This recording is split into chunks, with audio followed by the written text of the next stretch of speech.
Right municipal ఎన్నికల polling కొనసాగుతుంది. పట్టణ ఓటర్ తన ప్రజాస్వామ్య హక్కును వినియోగించుకుంటున్నాడు. చలి కారణంగా పొద్దున కాస్త మందకొడిగా సాగిన పోలింగ్ క్రమక్రమంగా జోరందుకుంది. చాలా జిల్లాలో మధ్యాహ్నం 3 గంటల వరకు పోలింగ్ దాదాపు 60% నమోదైంది. పోలింగ్కు మరో 2 గంటల సమయం మిగిలి ఉంది. ఆలోపు ఓటింగ్ శాతం మరింత పెరిగే అవకాశం ఉంది. ఇక సాయంత్రంలో ఉన్న వారందరికీ ఓటు వేసే అవకాశాన్ని కల్పిస్తారు.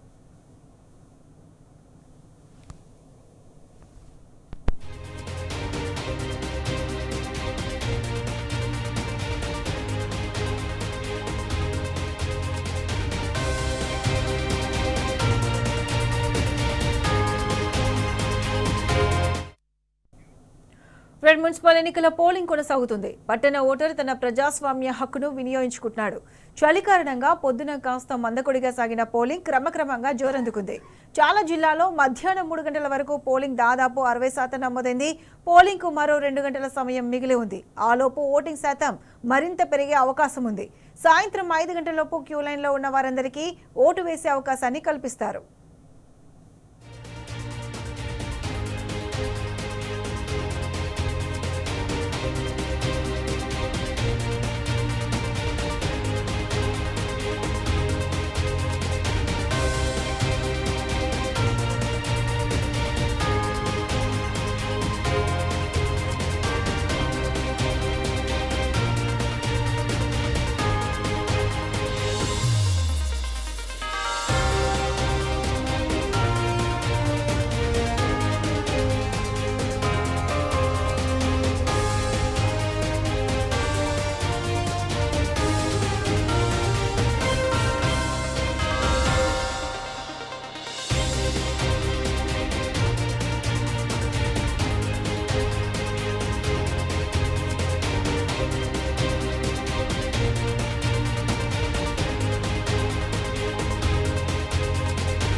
మున్సిపల్ ఎన్నికల పోలింగ్ కొనసాగుతుంది. పట్టణ ఓటర్ తన ప్రజాస్వామ్య హక్కును వినియోగించుకుంటున్నాడు. చలి కారణంగా పొద్దున కాస్త మందకొడిగా సాగిన పోలింగ్ క్రమక్రమంగా జోరందుకుంది. చాలా జిల్లాలో మధ్యాహ్నం 3 గంటల వరకు పోలింగ్ దాదాపు 60% నమోదైంది. పోలింగ్ కు మరో 2 గంటల సమయం మిగిలి ఉంది. ఆలోపు ఓటింగ్ శాతం మరింత పెరిగే అవకాశం ఉంది. సాయంత్రం 5 గంటలలోపు క్యూ లైన్లో ఉన్న వారందరికీ ఓటు వేసే అవకాశాన్ని కల్పిస్తారు.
మున్సిపల్ ఎన్నికల పోలింగ్ కొనసాగుతుంది. అయితే వివిధ జిల్లాల నుంచి నల్లగొండ, సిద్దిపేట, నిజామాబాద్ నుంచి మా ప్రతినిధులు ఆ జిల్లాలలో జరిగే పోలింగ్ కి సంబంధించి అప్డేట్స్ ను అందిస్తారు. సో ఫస్ట్ నల్గొండ నుంచి రాము అందిస్తారు. రాము, చెప్పండి, నల్గొండలో ఎన్నికల పోలింగ్ ఏ విధంగా కొనసాగింది? దాదాపు 60% వరకు పోలింగ్ నమోదైనట్టు తెలుస్తుంది. ఇంకా 2 గంటల సమయం మాత్రమే ఉంది.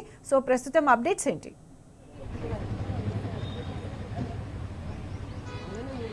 ప్రత్యూష ఉమ్మడి నల్గొండ జిల్లా వ్యాప్తంగా 17 మున్సిపాలిటీల్లో 8 గంటలుగా నిరాఘాటంగా పోలింగ్ అంతా కూడా ప్రశాంతంగా కొనసాగుతుంది. నల్గొండలో ఒక నగర కార్పొరేషన్తో పాటు నల్గొండ జిల్లాలో ఉన్నటువంటి 6 మున్సిపాలిటీలకు, యాదాద్రి భువనగిరి జిల్లాలో 6 మున్సిపాలిటీలకు, సూర్యాపేట జిల్లాలో 5 మున్సిపాలిటీలకు ఈ పోలింగ్ అంతా కూడా జరుగుతున్నట్టుగా మనకు తెలుస్తూ ఉంది. ఇక సూర్యాపేట జిల్లాలో ఇప్పటివరకు 65% పైగా పోలింగ్ నమోదైంది 3 గంటల వరకు. నల్గొండ జిల్లాలో 70% పోలింగ్ నమోదైంది. అత్యధికంగా యాదాద్రి భువనగిరి జిల్లాలో 70% పోలింగ్ నమోదైనట్టుగా ఎన్నికల అధికారులు ప్రకటించిన పరిస్థితి కూడా మనకు కనిపిస్తూ ఉంది. ఇక చెదురుమదురు ఘటనలు అయితే అక్కడక్కడ కూడా చోటు చేసుకుంటేనే ప్రధానంగా నల్గొండ కార్పొరేషన్ సంబంధించినటువంటి డివిజన్లో జరుగుతున్నటువంటి ఎన్నికల్లో 32వ వార్డులో అక్కడ ఉన్నటువంటి వార్డులో చనిపోయిన వారి పేరిట, అదేవిధంగా విదేశాల్లో ఉన్న వారి పేరిట అక్కడ ఉన్నటువంటి కొద్దిమంది వ్యక్తులు, అనుమానిత వ్యక్తులు, అక్కడ ఉన్నటువంటి అన్నోన్ పర్సన్స్ అక్కడికి వచ్చి ఓటు వేస్తున్నట్టుగా బీఆర్ఎస్ పార్టీ నాయకులు గుర్తించి పెద్ద ఎత్తున కూడా ధర్నా కార్యక్రమం నిర్వహించారు.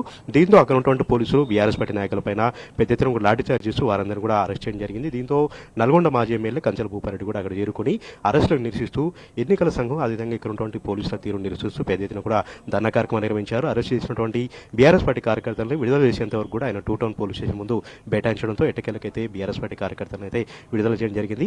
ఇక మరొక 30 డివిజన్లో కూడా పెద్ద ఎత్తున కూడా దొంగ ఓట్లు నమోదవుతూ ఉన్నాయి. ఇక్కడ ఉన్నటువంటి అభ్యర్థులు ఎవరైతే ఉన్నారో కాంగ్రెస్ పార్టీ అభ్యర్థులు యథేచ్ఛగా పోలింగ్ కేంద్రాల్లోకి వెళ్లి బూతుల్లోకి వెళ్లి ప్రచారం నిర్వహిస్తూ ఉన్నారు. అక్కడ ఉన్నటువంటి ఓటర్లను ప్రలోభ పెడుతున్నటువంటి ఆరోపణల నేపథ్యంలో అక్కడ కూడా ధర్నా కార్యక్రమం నిర్వహించినటువంటి పరిస్థితిని కూడా మనం చూసాం. అదేవిధంగా మిర్యాలగూడ మున్సిపాలిటీలో, సూర్యాపేట మున్సిపాలిటీలో, భువనగిరి మున్సిపాలిటీలో కూడా యథేచ్ఛగా ఎన్నికల ప్రవర్తన నియమాలను ఉల్లంఘిస్తూ కాంగ్రెస్ పార్టీ నాయకులైతే పెద్ద ఎత్తున కూడా ప్రచారం నిర్వహిస్తూ ఉన్నారు, ప్రలోభాలకు గురి చేస్తూ ఉన్నారు.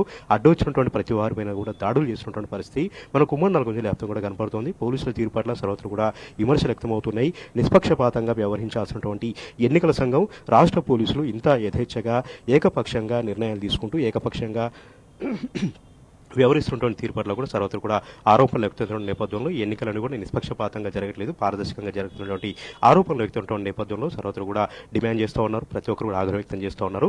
నిష్పక్షపాతంగా వ్యవహరించాలి, ఎవరికి కూడా ఇబ్బంది కాకుండా ప్రజాస్వామ్యయుతంగా, శాంతియుతంగా, నిర్భయంగా, స్వేచ్ఛగా ఓటు హక్కును వినియోగించుకునేలాగా ప్రతి ఒక్కరు కూడా సహకరించాలి. కానీ ఈ విధంగా అధికార పార్టీకి ఏకపక్షంగా వ్యవహరిస్తూ మద్దతు పలుకుతూ ఈ విధంగా వ్యవహరించడం సరైనటువంటి పద్ధతి కాదంటూ కూడా పోలీసుల తీరు పట్ల సర్వత్రా కూడా విమర్శలు వ్యక్తమవుతున్నాయి. ఇక జిల్లాలో వివిధ ప్రముఖులు కూడా ఈరోజు ఓటుకు వినియోగించుకున్నారు. ప్రధానంగా సూర్యాపేట జిల్లా కేంద్రంలో మాజీ మంత్రి, సూర్యాపేట ఎమ్మెల్యే జగదీష్ రెడ్డి కుటుంబ సమేతంగా అక్కడ తమ ఓటుకు వినియోగించుకున్నారు.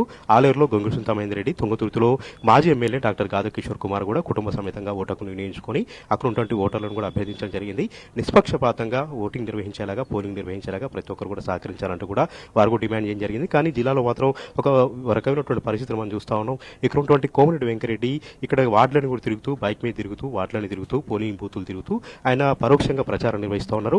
అటు హుజూర్నగర్లో, కోదాలో కూడా ఉత్తమ్ కుమార్ రెడ్డి యథేచ్ఛగా పోలింగ్ బూత్లను సందర్శిస్తూ అక్కడ ఉన్నటువంటి అధికారులను కలుస్తూ, ఓటర్లను కలుస్తూ ఆయన కూడా ప్రచారం నిర్వహిస్తున్నటువంటి పరిస్థితి మనం చూస్తూ ఉన్నాం. ఈ విధంగా ఈ ఎన్నికలన్నీ కూడా పారదర్శకంగా జరగట్లేదు, చాలా ఏకపక్షంగా జరుగుతూ ఉన్నాయి. అధికార పార్టీకి మద్దతు తెలుపుతూ జరుగుతున్నటువంటి ఆరోపణలు వ్యక్తమవుతున్నాయి. ఈ నేపథ్యంలోనే ఎన్నికల సంఘం చర్యలు తీసుకోవాలి. ఎన్నికల సంఘం కళ్ళప్పగించి చూడకుండా ఇప్పటికైనా చర్యలు తీసుకొని మిగతా 2 గంటలు ఉంది, ఈ 2 గంటలైనా సరే పారదర్శకంగా ఏ పార్టీకి మద్దతు తెలపకుండా పారదర్శకంగా నిర్వహించాలంటూ కూడా సర్వత్రా కూడా డిమాండ్ వ్యక్తమవుతున్న పరిస్థితి కూడా మనకు అనిపిస్తూ ఉంది. ప్రధానంగా బీఆర్ఎస్ పార్టీ నాయకులు అయితే ఆరోపణ చేస్తూ ఉన్నారు.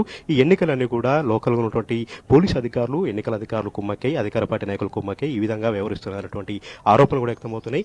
ఏది ఏమైనప్పటికీ కూడా ఎన్ని కుట్రలు చేసినప్పుడు కూడా, ఎన్ని కుతంత్రాలు చేసినప్పుడు కూడా బీఆర్ఎస్ పార్టీ అభ్యర్థులు విజయదుంది మోగిస్తారన్నటువంటి ధీమాయిత వ్యక్తం చేస్తూ ఉన్నారు. ఎందుకంటే 9.5 ఏళ్ల బీఆర్ఎస్ పార్టీ పాలనలో పట్టణాలను కూడా ఈ విధంగా అభివృద్ధి జరిగాయి.